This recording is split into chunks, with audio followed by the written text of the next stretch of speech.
this wouldn't have been a time for him if he has a presidential ambition. This wouldn't be that's the process of running for. It's written here that there are indications there might be parallel exercises in Lagos, Osun, Edo, and Kano. Lagos for Lagos, headed by Jandor. I forgot his real name. The nickname just sticks in the head, and they are likely, to let me read what it says here. It says, like it happened in the ward and local government congresses, the Lagos for Lagos movement, led by Dr. Abdulaziz Adewuni, is poised to hold a parallel state congress. Okay, now the story also says that they are also, I thought they had met, they are also complete from two camps, led by Fuadoki and another by immediate past governor Akinme. But I'm hearing of this for the first time. I didn't know that he too had his own camp.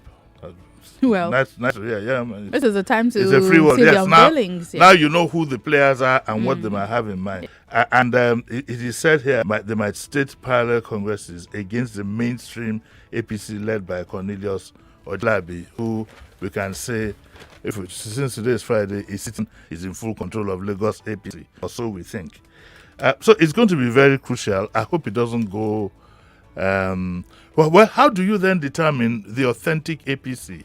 Something tells me that they're going to end up in court again. Because if we keep having these parallel congresses, then certainly there must be an arbiter somewhere.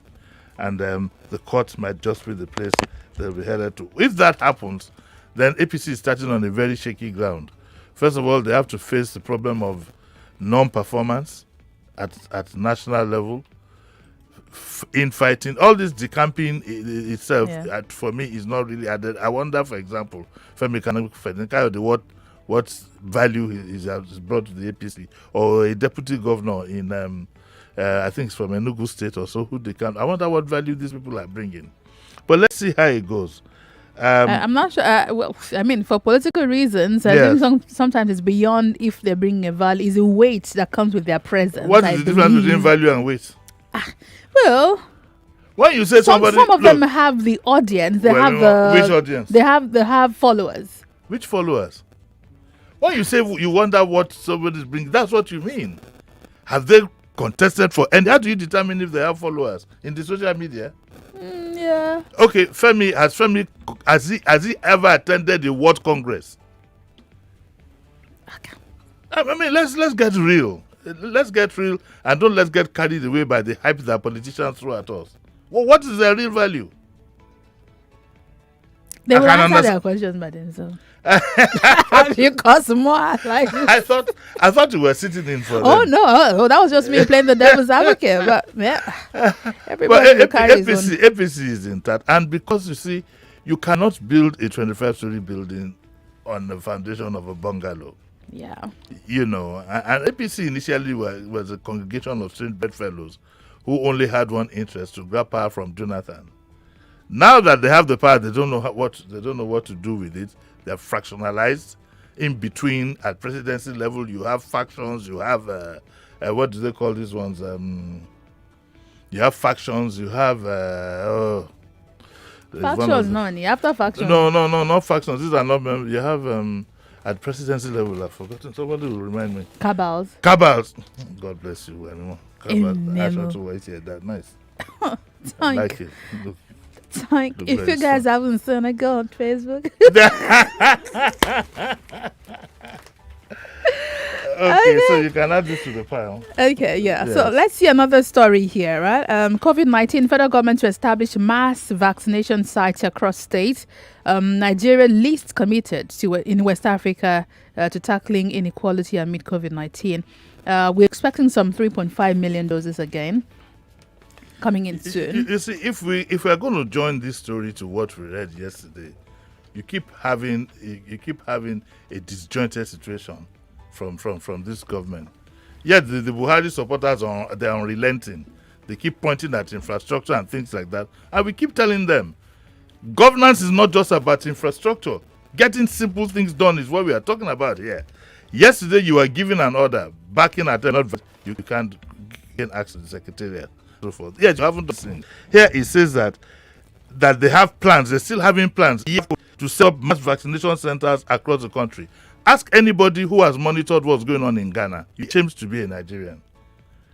Time everybody is kind of wrapping up, you know, some countries have achieved 60%.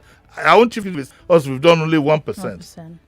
And now what is written in Nigeria, it says, as Nigeria was the worst performing country in West Africa in the global efforts to defeat inequality during the COVID-19 pandemic, and has been to invest massively in public and social to tackle poverty and other inequalities. It's a shame. Anyway, the whole idea is that at some point you just have to find a way to get yourself vaccinated. The beauty, though, is this, and this that they have done, I give them kudos. According to the coordinator, they have now involved the private sector in the vaccine exercise, which means that anytime from now you'll be able to go to a legitimate hospital of your choice, pay some little premium, and get yourself vaccinated. Yeah, the president hinted at that. The governor rather hinted at that at the last live concert thing. But it's just we had here between Sheriff and myself about 6 months ago. We had said that we need to step that up. And I remember engaging Lagos State government officials, giving them that idea and engaging them. But anyway, we are glad that is going to happen. For a little study, a vaccination should be somewhere between 5,000 and 7,500. You can get. What that does is that it frees more vaccines for the public who otherwise cannot afford to pay for it. And I think that is good. Let the elite, instead of using their influence in the various centers, let them go to their private hospitals covered by their insurance or whatever, and let our poor people have access in the public sector area. I think that's fair enough. That's fair enough. I mean, that's good enough. The Vanguard has a story. 3 killed, many injured as NURTW RTN clash in Lagos. Not again. This happened on Wednesday at Mile 2. One of the legacies of the APC government in Lagos is opening us up to various kinds of thuggery and so on and so forth by quietly endorsing the activities of the NURTW, which do not follow norms of any sane society. I said quietly, because they've done nothing about it. Which other country have you gone that you see people running after Danfo to collect? But go to CMS, go to Oshodi. Fashola had, in his own time, had stemmed this tide. But the recent development we have, and now the stakes are higher. You're now talking big money. And it's going to be very difficult to control. And that's where all these controversies are coming from. It's all about money. It's all about who owns what area, who controls what area. And for some reason, even if the government hasn't directly condoned it, they've kept quiet. They've refused to enforce the law like it has happened in the case of Okada. And it's a shame. It's a shame. And again, I would say to us, I'm tired of criticizing what we have on ground. We just have how many months to go now? About 18? Yeah. 18 months to go. Let's focus on turning things around in 2023.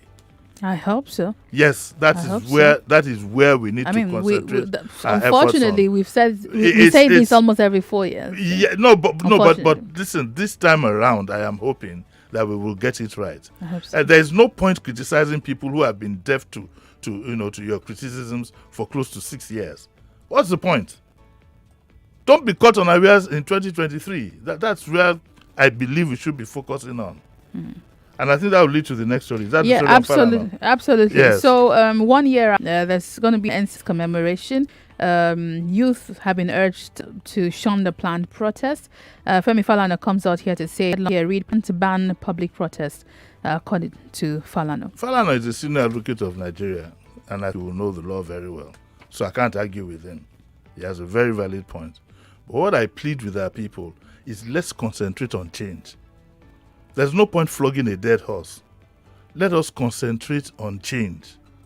Okay? There are enough reasons for you to want to have another demonstration. In fact, there are enough reasons for you to have demonstrations almost on a daily basis.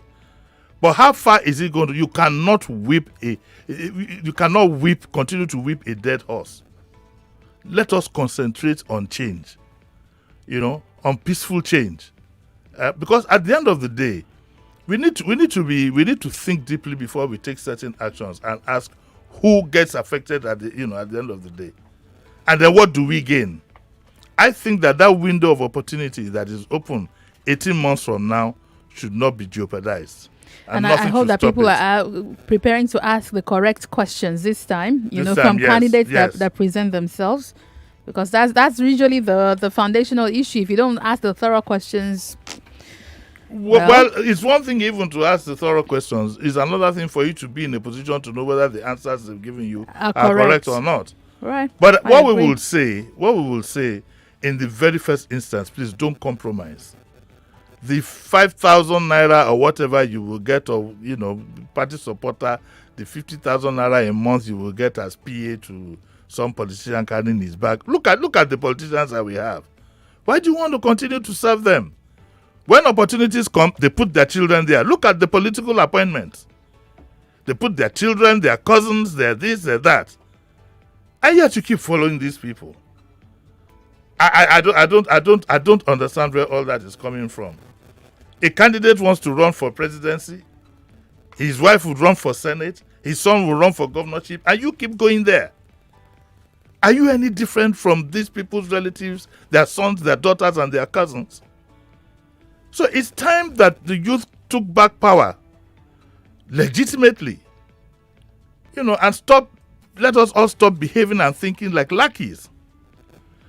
There was somebody threw a statement at me. I'm going to review it sometime next week concerning the youth attitude to elections, whatever, like the recent one that we had, how many people locking themselves up in a house for so many months. The number of people that voted, in fact, in that enterprise, paying money. My goodness. With paying money for it, the number of people that voted is almost 5 times those that voted. When we talk about them, this youth will tell you, what's my business with politics? What's my business with politics? If I vote, it will not matter. If your vote would not matter, why would someone pay to buy it? That is one. Why would someone pay to buy it? This is what I say. You have a right. First of all, you have a right whether you want to vote or not. But remember that if you don't go and vote, somebody will use that vote. You've just given them an empty ballot to do whatever. So you can go there and knock off. You can knock off your vote, if that's the only thing that you do in protest. To say, I'm canceling. It will be invalid, but nobody else can use it. But don't just sit back and think that somebody else is going to change things around. It's not going to happen. I'm sure we've seen enough of that. You can't change anything even if you don't have your permanent voter card, and registration is still open. So go and register. Go and get yourself registered. I plead with young people and activists and so on and so forth. Let's start getting our people and spend a lot of valuable time educating our people, especially our people in the rural areas. Remember that elections is a function of numbers. It's absolutely straightforward. Absolutely. So whilst we are all speaking torrently in the social media, what percentage of social media is of the whole population? So to your areas. The civil rights groups and so on now should be in the rural areas educating our people, because some of them don't understand. I agree. Some of them don't understand. Talking about understanding, I just cited this headline. I think it's a good time to throw it in. It's in the Vanguard. Federal government to direct TV stations to use sign language interpreters. This would help us reach more people in passing. People living with disability, many times excluded. When I saw this, I felt it was a very good initiative, but I don't like the word direct. Yeah, right. I don't like that word, because this is how things start slowly. Nigeria is a very funny country. If you have a precedence, it starts slowly. Before you know it, they'll be directing when you can when you can transmit and when you can't. You can't do 24 hours. You can't do this. You can't do that. And it says that, and this release must have come from the federal government. And I'd like the Federal Minister of Information to please explain to us what they mean by will be directed. Because if it's that's called by law, does the federal government have the authority to force? Because that's what it means. Yeah. To force TV stations. Because it means you'll be sanctioned if you don't do it. You'll be sanctioned if you don't do it. I just like some clearance on that. Okay. Having said that, I think even the stations should have done this long time ago. It's standard practice all over the world. Yeah. They should have done this long time. But you still find that CNN, Sky, all of them, they don't have anybody with sign language. It's still optional worldwide. But yes, we need to provide for our people who have disabilities, and I agree. But I take great exception to the word when it is the federal government television stations will be directed. Maybe what he meant was NTA and their own whatever. It must be. But the story says all television stations. It didn't say federal government televisions. But I think, let me read it further though. Let's see. Minister of Information, Ladiji Lai Mohammed, disclosed this yesterday, like organized by FRCN and whatever. Lai was responding to a complaint by Monsurat Abdul Wasiu, a former leader of the Women's Wing of the Association of the Deaf. So he reacted on impulse. He should, Alaji, don't use that. That will encourage them, okay? You might say, what are we splitting hairs about? But that's how it starts. Yeah. Slowly but surely. Semantics, very important. Semantics, very important. Okay, another one relating to elections. Peter Obi distances self from 2023 presidential campaign posters. This is very interesting. Wemimo, I've been scratching my head. You see posters, you see banners of various people, candidates. Today you see El-Rufai and this. And I'm wondering, who is spending so much money to do these things? Or is it that it is a new tactic of our politicians to use to test the waters?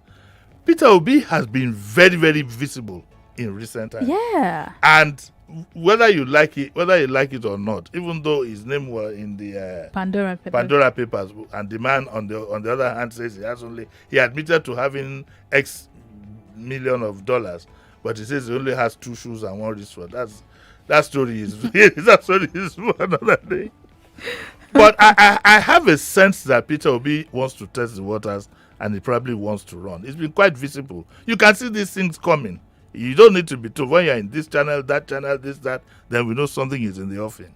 And he's also going to ride on the sentiment. Believe him on the sentiment that it's time for us to consider somebody from the southeast, and he's adequately qualified. Absolutely. So I'm surprised. So I'm now wondering. He says he has denied having hands in posters being circulated offline and online and on different social media platforms. So who is doing this now? What would they be doing? Would it be to embarrass him or what? Well, but he hasn't categorically said that he's not interested in running. He just says, okay, those posters, I don't know anything about them. Or did he say he's not running for office? Listen to this. You are right. Listen to this. It's a bit sly now. He says, Motimundi. He says, as a faithful party man, Obi will abide by the final position of the party on the issue. We found on people's preoccupation with the next election when the situation in the country urgently calls for all hands to be on deck towards the restoration of security. No. Nigeria now needs a Moses. I wish Peter Obi would be bold enough to come out. The man that he is. Have the solution for the problems. Let's start discussing it now. Let's start discussing. But people will tell you in politics, they have their tactics and so on and so forth. Let the politicians do whatever tactics rising. This again might also be a reaction to his name coming out in the Pandora Papers. Might just be to buy some time for the dust to settle a bit. If he comes out now and says, I'm a Moses, everyone says, hey, but your name's here. Let me be honest. I mean, it's all a game. If the Pandora, whatever they have, they did the thorough job. Those inside the Pandora will be more than those of us on the outside. What we heard that he has is not anything new. I didn't lose any sleep over it. Well, because how Nigerians react. Lots of Nigerians will tell you that, I'm not a saint, but why can't you be a saint? Why can't you do the right thing? Why can't you be well behaved? So I don't think the Pandora, where I'm going is, I don't think the Pandora Papers will affect his fortune if he wants to run for presidency. I mean, for God's sake, Nigeria needs a Moses. We are rudderless. We have a leadership that is lost at sea. There's a combination in my head that I can't say it on radio because you mean Peter Obi and who? Me or more. I didn't mention anybody's name. I said there's a combination. Mentioned it. No, not but there's a combination that I'm hoping. That? No, but I would not do that. I mean, why wouldn't I do that? No, you can do that. You're the analyst on this show. I'm not the analyst. When you as a guest, I'll tell you. Okay, now let us. Now I want to present the program. You are now the analyst. Example that Oshibajo is. Oh, he is. So he now, if he's going to run, then he needs a vice president from the north. And for me, the way I look at things, that my first choice for him would be El-Rufai. I'm telling you. Hey. my first choice for him would be El-Rufai. Okay. Though El-Rufai could be a turbulent VP. I know what I'm saying. But in terms of intellect and what anybody has done, El-Rufai stands out in the north. For me, he stands out completely. If Sanusi hadn't become emir, Uncle. Emir, a bit too controversial. Look at what happened in when somebody called him the former emir, which is what he is. He is, yeah. And but his matter is still in court, so. What you mean? Yes, but whether it's in court or not, he's a former emir. Yeah, well, as at this morning, right? And then what was also sad was that the guy was removed within 24 hours, and he boasted openly to him that you are a former SSG, and you will soon see what I mean. I felt for me was a downer. I'm an SLS supporter through and through, but I'm not blinded by some faults that he has. They all have it. I mean, it's, but that particular one, I found objectionable. Okay, let's see if we can push these last stories. Okay, I need to bring this forward. This is very important. Naira crashes to record low at official market. It's Aboki that caused it. Aboki FX. That's what this is. That's what we were told. I hope the CBN governor won't come after me, but I have to read this. No, but that's what papers. He said. It says that the value of the Naira fell further yesterday by 1.68%. Okay, it opened at 4.13 on Thursday, but closed at 4.22. At the official market. At the official market. This is from Poncho. I don't. It was Jimi Disu that announced it. It's in the papers. This is a wonderful. Did you hear Sheriff and I during the week when we were analyzing Oshibaju's whatever? No. This country is. Anyway, it says that at the investor and exporter foreign exchange window, the local currency opened at 413 on Thursday, but closed at 422, and the Naira had depreciated by 0.19% to 415 on Wednesday. At the parallel market, I'm reading from the Punch, and it's from page 21. It's the only story there. At the parallel market, the dollar was bought at 565 and sold for 570, according to sub-operators in the market. The central bank, however, maintained 410 to the dollar as its official rate on its website. So I'll now print the official rate from the website and carry it and say, see, right? Then tell you, sorry, because it's way different from reality. What you'll be told in the market is, madam, go and buy it on the website. Yes. Okay. What a disjointed... The alarming thing for me is I don't see a synergy, because this goes beyond just trying to manage this exchange rate. It's a multi-sectoral issue. If you have high imports, we're not producing, we're not manufacturing, electricity is not working, you can't deal with this guy. You can't deal with the dollar. Look, we use the dollar for practically everything. One of the most important things also is those who are criminal of the gap between the black market and these are top influential people in government, and they have the top politicians, they have high influential people that are running this racket, and I'm surprised the government hasn't deemed it fit to do something about it. We can't do without the black market, though. Why can't we do without I know there are countries that don't have the black market. Yes, but since that's the pattern that it is artificial, and it's because people are multi-billionaires on this. Yeah, but they were licensed by the CBN. License or no license, what do you have? You use your influence to get dollars at the official rate, and you take it to the black market rate, and you keep helping it expand. With politics around the corner, we are in deeper trouble. That might be a reason, but I see more that it's a demand and supply thing. If demand is high, if demand is high, definitely the price will go up. If more and more people use the dollar for almost everything, the price will keep going up. Wemimo, I've learned that's why people will go buy dollars. I've learned a lot of lessons in this country. When we were out shouting at Ojota the other day against Jonathan about subsidies. It didn't quickly occur to us that the people involved in the subsidy racket were the ones pushing it. Let's leave that. Let us go home. Let me go. On this note, ladies and gentlemen, it's time to wrap up this part of the show. Jimi will be back at 9 o'clock with Daily Digest. And after the break, the news comes up. Right after that, it's Hot Takes. Let's look at the biggest stories from the outgoing week. Jimi, thank you for being here. Thank you. Join him again at 9. My name is Wemimo Adewuni. I will be right back.